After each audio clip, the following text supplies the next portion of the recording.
Chapter 43. My Education.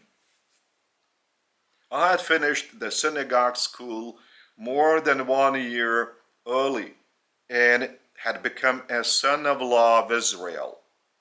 The Jews had a tradition according to which boys, after their graduation from the synagogue school, went to Jerusalem together with their parents and were consecrated into the sons of law of Israel in the main synagogue of that city. This way, they were passing from their adolescence into their full manhood. And that usually happened at the age of 14. However, I was accepted into the sonship of law of Israel earlier due to my greater inclination to my studies at the synagogue school, and also due to my greater devotion to my education by my mother, Joseph, who was responsible for my education as of a future son of law of Israel since the age of 5. I received from him fairly thorough explanations about nature, about people's living, about earning one's living, about associating with other people, with the children that were my contemporaries. My father would often take me together with him for outings beyond the city of Nazareth, and would show me the surrounding environment and explain to me history. I watched him while he was at work, and I helped him, since he had made me a small workbench so that I could also practically experience the process of his work. And the explanations about God by my mother, Mary, had also a big impact on me. But the explanations by my parents were not sufficient to me as to why God had to be that merciless as to punish his erring children. Thus I was thinking about God quite a lot by myself. And these meditations provided me deeper thoughts in my own mind. My father taught me to read not only in Aramaic, but also in Greek. Therefore, my diligence at school was not that extraordinary. My mind was just accustomed to looking for the causes of every action. I was not satisfied with the traditional answer, such as the will of Yahweh. Thus, I was keen on the issues as to why the will of Yahweh was such, and my questions caused much embarrassment to both my parents, grown-ups around in Nazareth, and my teachers at the synagogue school. And still my mind, that was searching for deeper answers about many things that would satisfy it, allowed me to understand and assimilate the subjects instructed at the synagogue school much easier.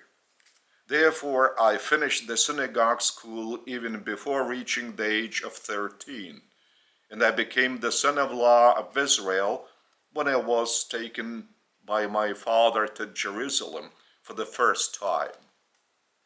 Chapter 44. There are no miracles.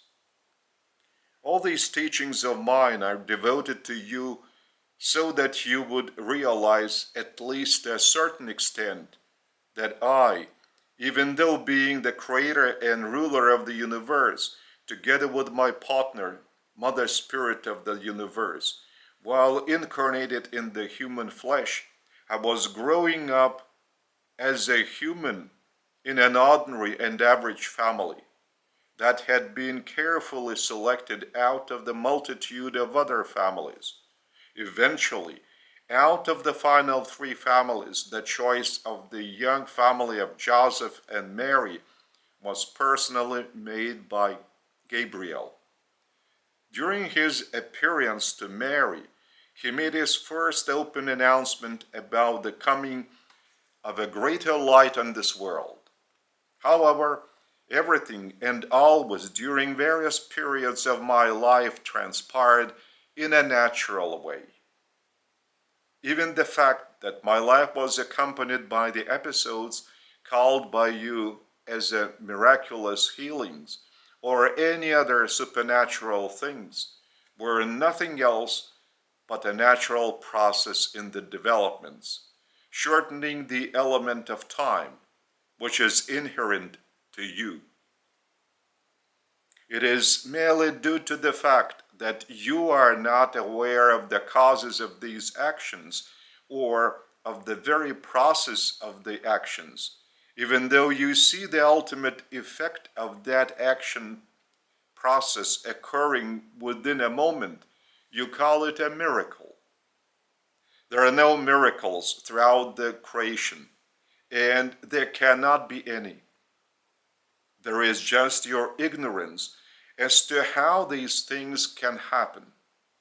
Therefore, my current presentation about myself might disillusion many of you, for you do desire to continue under the influence of the illusionary stories about me that have nothing in common with reality.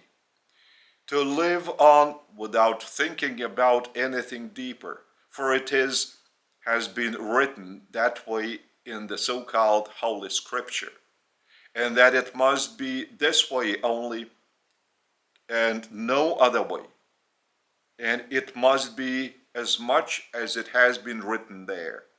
It cannot be more.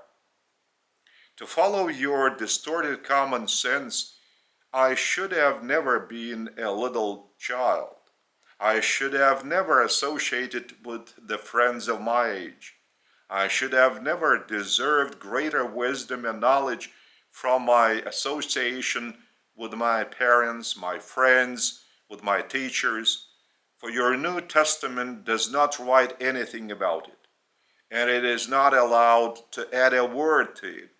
Then you can arrive at the only conclusion that from the born baby I should have grown up miraculously without my childhood, without my meditations about God and about the environment. But I have already mentioned that I have arrived on this world for the purpose of experiencing all of a man's life from one's birth to one's death. I had to experience both my birth and my death, only not necessarily such a violent death.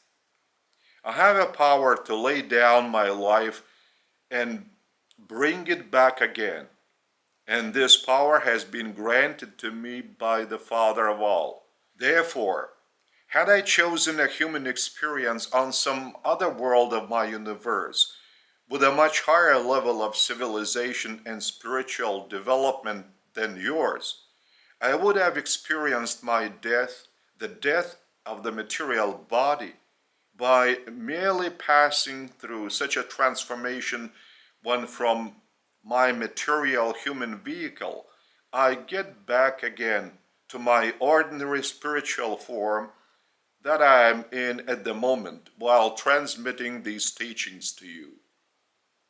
A violent death in any manner is evidence of a very low level of the spiritual vibrating in the soul of that individual or of those mortals. Any spiritual development, even the slightest one, always raises up these very lowest energy vibrations that are the cause of any act of violence to the higher frequency vibrations. And then it becomes merely impossible for that same man to perform an act of violence. Every spiritual vibration is generating an adequate effect, but it is only the low and very much material vibrations that completely dominate the human mind ego that produce the cause for the animal mind to resort to a violent action in relation to another person or even to one's own person. Throughout all creation, there are no miracles. God is not a wonder maker. He pours out his love throughout the creation and uniformly tall. And love, by manifesting itself, produces the principle of the cause, action, and consequence. Apart from love, there is nothing else in creation. It is real and certain that you can also sense it, even now while reading these teachings of mine. However, to sense it, you also have to grow spiritually to reach these very vibrations of the Father's love being radiated to you while their frequency is very high. And then you shall notice that this wonderful and new sensation produces within you a cause for an action of goodness and love for the benefit of all creation, for the benefit of all the people. And this will evidence of the manifestation, action, and implementation of the principle of the cause, action, consequence of the law of love by free will, personal decision, and action. And those who do not feel these high vibrations of the Father's love being sent by Him cannot follow that very law of love. But the principle of the cause, action, consequence has its effect upon them all the same. Therefore, the causation of their actions is the vibrations of a much lower frequency. Thus, the consequences of their actions also have the vibrations of a low frequency. They are painful. Only by raising your spiritual level and by raising your own spiritual vibrations, you will also start looking upon all the creation with your spiritual eyesight. And then you shall really begin to comprehend that the principle of creation is inviolate. Therefore, there are no miracles in it. There is only your poor understanding that you must expand.